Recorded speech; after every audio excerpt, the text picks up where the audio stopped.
Lo dijo él. A primera hora. Tomamos contacto vía telemática con Santiago Caviedes, quien es analista económico. ¿Cómo le va, Santiago? Le saludamos mi compañera Andrea Orbe y quien le habla Fabricio Vela. Bienvenido. Buenos días, bienvenido. Muy buenos días, Andrea. Muy buenos días, Fabricio. Un gusto estar aquí con ustedes. Gracias a usted por la gentileza de conectarse con nosotros. A ver, esta semana, el lunes, la vocera de Carondelet, Carolina Jaramillo, aseguró que no habrá apagones en el Ecuador.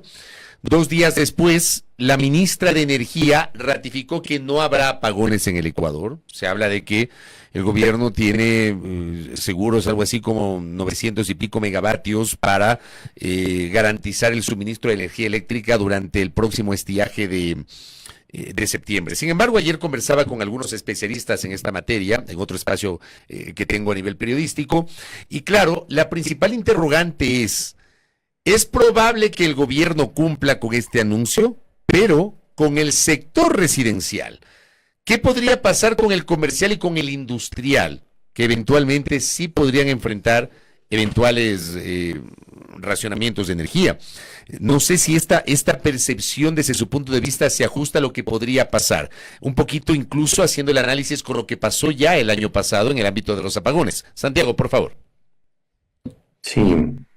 A ver, lo primero, ¿no? Obviamente queremos como país que no existan apagones, necesario para el despliegue de las fuerzas productivas y obviamente para el crecimiento.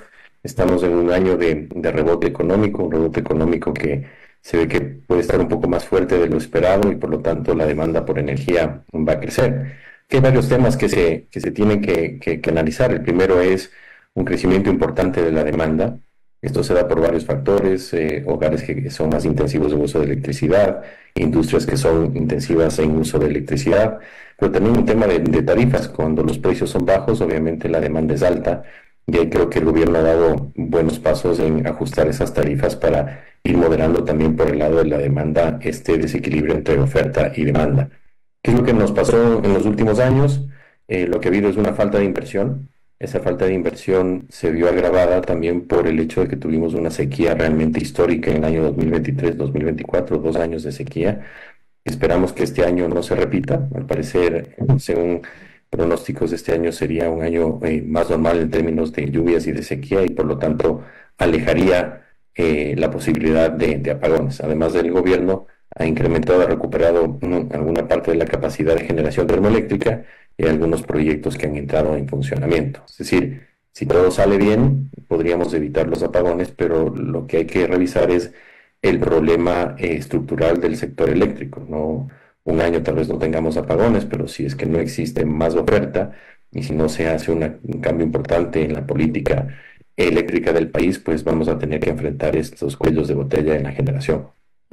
Para usted, ¿cómo, o más bien usted cómo ha visto también esta previsión de crecimiento que tiene el Banco Central del 2.8% del PIB en el Ecuador para este año? ¿Cree que realmente al finalizar el 2025 vamos a tener este crecimiento y no solo por una posibilidad de que haya estos estiajes y con ello la suspensión de energía eléctrica en el Ecuador, sino también por lo que veíamos hace un momento, revisábamos cifras de la inseguridad, de esta baja de optimismo que tiene la ciudadanía y que ha dicho esto no me permite tal vez incluso invertir? ¿Cómo cree entonces que pueda resultar esta previsión del Banco Central?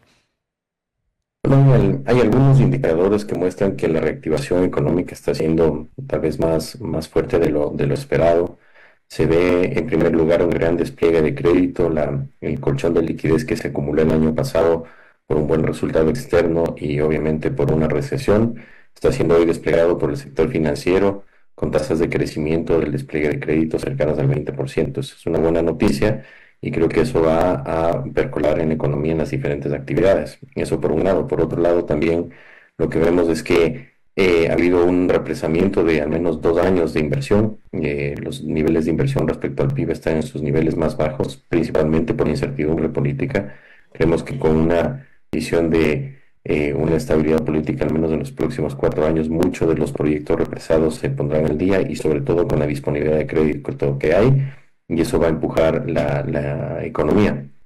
se ve un incremento importante de importaciones que están relacionados con la reactivación económica y que obviamente también empujan a que esa proyección de crecimiento del Banco Central pues pueda materializarse. Nosotros inicialmente en donde trabajamos vemos una tasa de crecimiento más baja, pero estamos revisando al alza ese pronóstico. Y claro, en ese contexto de crecimiento económico, pues lo que se va a necesitar es electricidad. Así que, como decía, creo que es importante ver que tal vez este año podamos evitar los apagones y eso es una buena noticia. Que va a depender mucho del clima, pienso yo, pero hay que resolver este tema porque no se puede depender del clima para poder generar electricidad. Hay algunas cosas que creo que sí están haciéndose en el buen camino. Se está dando espacio a mayor inversión privada, aunque esto también requiere un mayor esfuerzo en subir las tarifas. Y aquí tal vez el tema de fondo en el sector eléctrico es que es un sector eléctrico desfinanciado, que mientras no se pongan las tarifas en niveles razonables para permitir ya sea al Estado construir su propia generación o permitir al privado construir su generación y no exista ese déficit, pues muy difícilmente va a generar, digamos, un impacto suficiente, ¿no? Hoy por hoy, mientras más kilowatts privados entran en el sistema, resultan en un problema fiscal. Ayer se dio una buena noticia de una garantía del BID para los pagos a la generación privada, pero creo que se necesitan reformas y creo que el gobierno ha dado paso en ellas, se ha subido las tarifas a los consumidores industriales, eso hará que obviamente bajen también su consumo, porque al ser más cara la electricidad tienden a ser más eficientes, también se genera incentivo para generar más electricidad de autoconsumo y con los nuevos programas de tarifas para la generación eléctrica privada, creo que se puede mejorar eso, pero se requiere una reforma de tarifas importantes y eso obviamente ya tiene connotaciones políticas que el gobierno deberá analizar, En ¿no? eso quería profundizar, porque puntualmente usted está planteando la necesidad de un incremento de las tarifas. Si nosotros queremos tener energía en el país, hay básicamente dos formas, ¿no?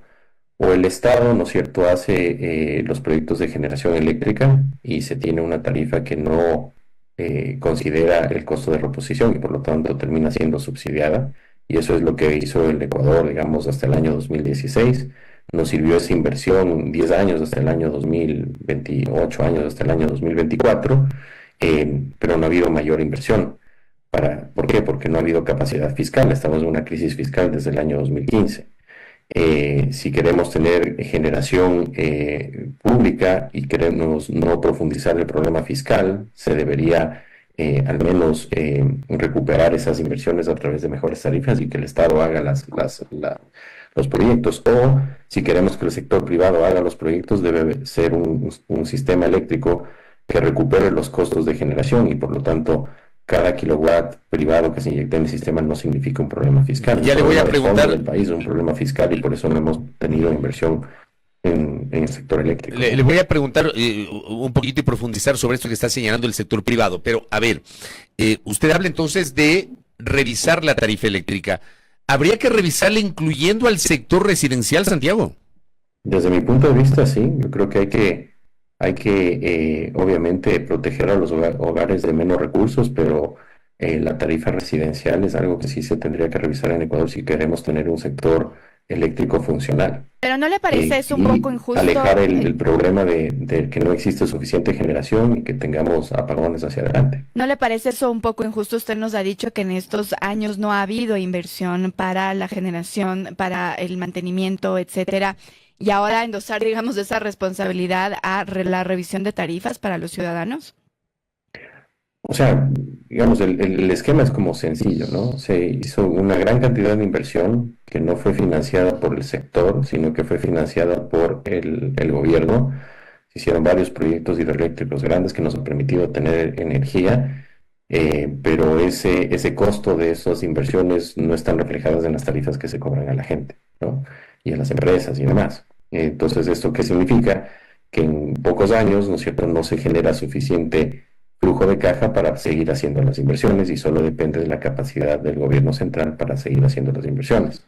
De ahí nos abrimos la pregunta, bueno, si la hace el sector privado hace las inversiones siempre y cuando, ¿no es cierto?, exista una tarifa que haga recuperar esa inversión, y por lo tanto la generación privada termina siendo más cara que la generación pública, que es indirectamente subsidiada.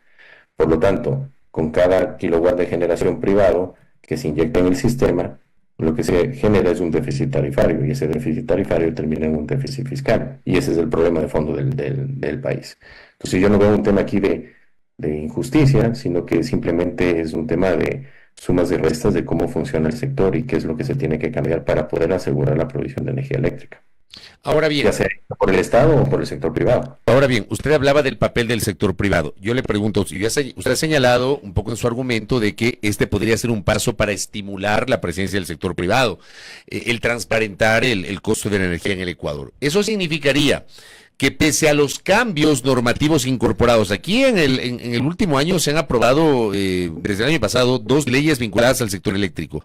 Y aparentemente esto no ha sido suficiente para atraer la inversión. Le pregunto si una decisión de transparentar las tarifas podría ser clave para, junto a las 2 leyes que fueron aprobadas en materia eléctrica, estimular la inversión extranjera en el ámbito eléctrico, Santiago. Yo creo que se han dado pasos importantes y han sido pasos paulatinos que han mejorado la capacidad para poder dar espacio al sector privado que haga esa inversión. Creo que hay muchos proyectos de generación eléctrica que se van a construir en los próximos años aquí en el Ecuador, pero para resolver el problema de fondo creo que se necesita una revisión importante de tarifas para que esto sea sostenible. Creo que en las actuales circunstancias va a haber esa inversión.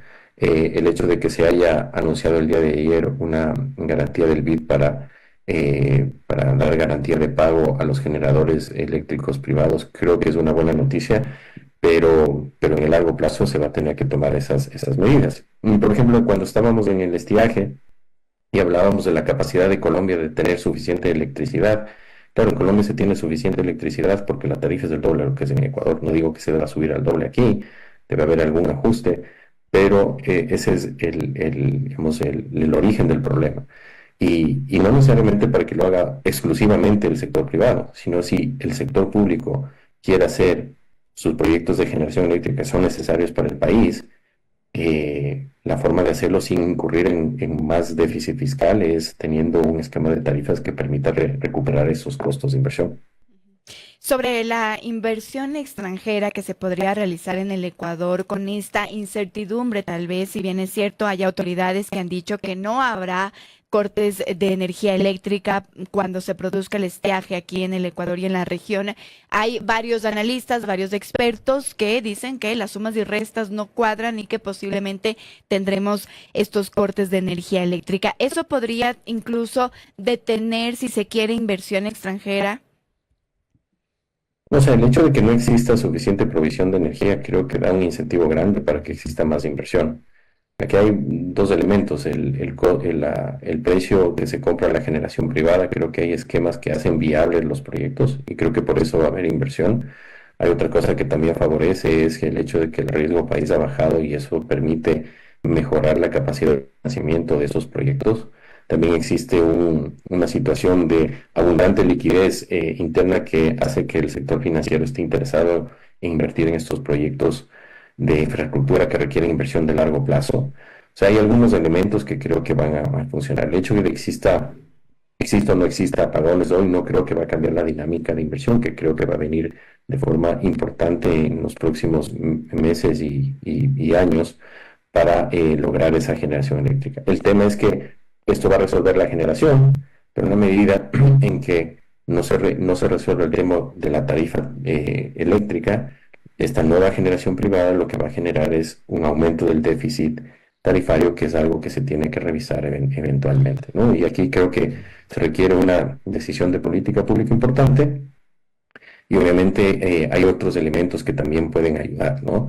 Leí el día de ayer con interés la posibilidad de que el presidente Noboa en China converse con el gobierno chino para ver si se hacen cargo de Coca-Cola Sinclair en una suerte de reciclaje de activos. Eso es desde un punto de vista, una buena idea. Hace algunos años se revisó eso en Ecuador, la posibilidad de concesionar esos proyectos eléctricos para que, levantando ese capital, se pueda construir nuevos proyectos eléctricos por parte del sector público, pues también ayuda a que se resuelva ese problema. Entonces, tenemos dos cosas. La necesidad de tener más generación eléctrica, y eso se está trabajando y creo que va a haber resultados, pero se tiene que eventualmente resolver el tema de tarifas para que esto sea sostenible en el tiempo. Santiago, dejo el tema eléctrico y me gustaría conocer su posición respecto de los sectores petrolero y minero. El sector petrolero ha enfrentado en el ámbito público una inestabilidad horrorosa en todos estos meses, donde hemos tenido en poco tiempo 7 gerentes, de los cuales 4 han sido subrogantes en el caso de Petroecuador. Y en el ámbito minero hay una decisión que fue anunciada por el gobierno, ratificada por la ministra de Energía respecto de la tasa. Inicialmente había la posibilidad de un diálogo, pero la ministra ha descartado totalmente esta posibilidad. ¿Cómo ve usted la situación petrolera y minera, Santiago? En el ámbito petrolero, obviamente, también hay mucha oportunidad. Creo que aquí una de las cosas, de los errores históricos que ha cometido el Ecuador es que la gente haya votado para cerrar el ITT. El petróleo es esencial para la sostenibilidad macroeconómica del país y para la salud de la dolarización. Y creo que es una decisión que se debe tal vez invertir algo de capital político para revertirla. No obstante de eso, se está viendo alguna actividad importante en la recuperación de producción. Hay un elemento que se ve mucho en el sector petrolero, que es el nivel de actividad y que tantos taladros están siendo utilizados. Eso se ha incrementado en los últimos meses y es una buena noticia. Y obviamente esperemos que eso termine en mayor producción. Aquí en la final del sector petrolero depende de la inversión. Si hay más inversión, hay más producción. Y creo que hay espacio para abrir nuevas rondas en contratos de participación, que creo que deberían ser obviamente una prioridad, pero algo de mejora se ve ya en ese sector. Debería haber una claridad de la política petrolera hacia adelante para ver en dónde se puede invertir, pero creo que se están dando pasos positivos. El tema de la minería, yo veo con bastante preocupación lo de la tasa minera, sobre todo con el impacto que tiene en exploración.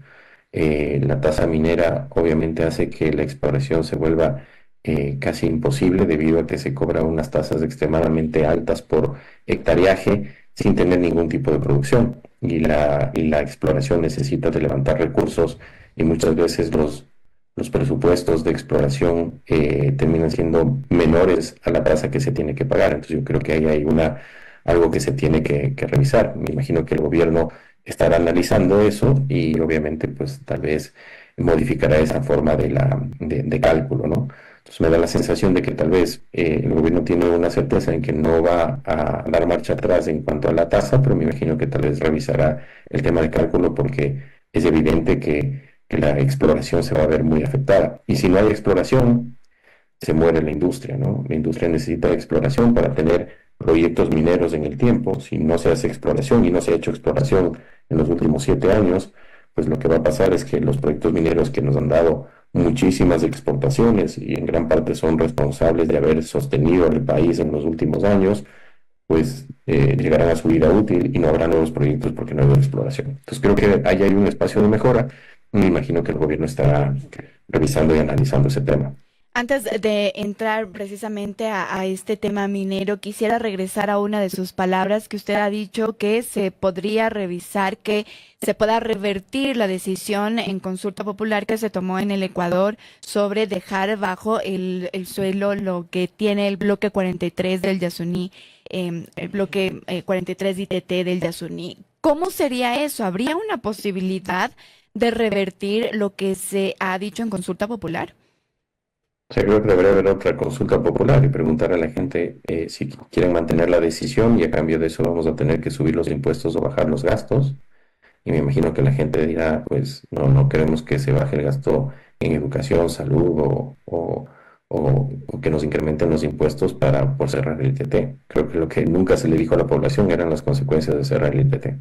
Y eso creo que se podría volver a preguntar y ahí los ciudadanos o ratificarse en la decisión o simplemente dar vuelta atrás, ¿no? Marcha atrás. Entonces, creo que eso se podría hacer. Lo que pasa es que obviamente eso requiere de una decisión y de alguien que proponga esa consulta popular. Y lo último, retomando el tema minero, el señor Steve Gamboa, quien es abogado en recursos naturales, había publicado en su cuenta de X que se publicó una calculadora que permite dimensionar el enorme e insuperable impacto que tendrá en los proyectos mineros la tasa que todavía no publica la ARCOM en el registro oficial. En la prensa los funcionarios dicen que son pocos dólares que el sector minero debe pagar. En el ejemplo, lo que tendría que pagar por concesión cada año una empresa que tenga una concesión en exploración, es decir, no saca ni un gramo de mineral, solamente por tener esa concesión que no le otorga ni un metro de terreno, ningún beneficio regulatorio y menos estabilidad o reducción de tributos, sería 1.762.500 dólares. Eso es lo que el Arcón gasta al año y son más miles de concesiones vigentes, dice Steve Gamboa. ¿Coincide con este criterio, Santiago, para cerrar? Absolutamente. Obviamente hay algunos casos, y poner los casos que se escuchan en el sector. Hay el caso de alguna empresa en que lo que tiene que pagar por esta tasa al año es más que el valor total de la empresa en la bolsa de Toronto, ¿no? Entonces eso es como una locura. Y por otro lado, en casi todos los casos lo que se tiene que pagar por tasa es mayor al presupuesto anual de exploración, ¿no? Entonces yo creo que el gobierno estará consciente de eso y seguramente estará revisando esa forma de cálculo sin necesidad de eliminar la tasa. Y sobre todo esa forma de cálculo creo que debe ser revisada a nivel de las concesiones que están en exploración. Y antes de terminar, me gustaría comentar, el próximo 1 de julio va a haber un evento importante aquí en Ecuador sobre energías renovables, es el Summit Power and Renewable Energies 2025, que es un evento gratuito que va a contar con la presencia de autoridades y más de 500 líderes nacionales e internacionales sobre el tema de la energía renovable, que creo que es esencial para el país. Y ahí podríamos profundizar este análisis que hablábamos sobre el tema de la generación eléctrica.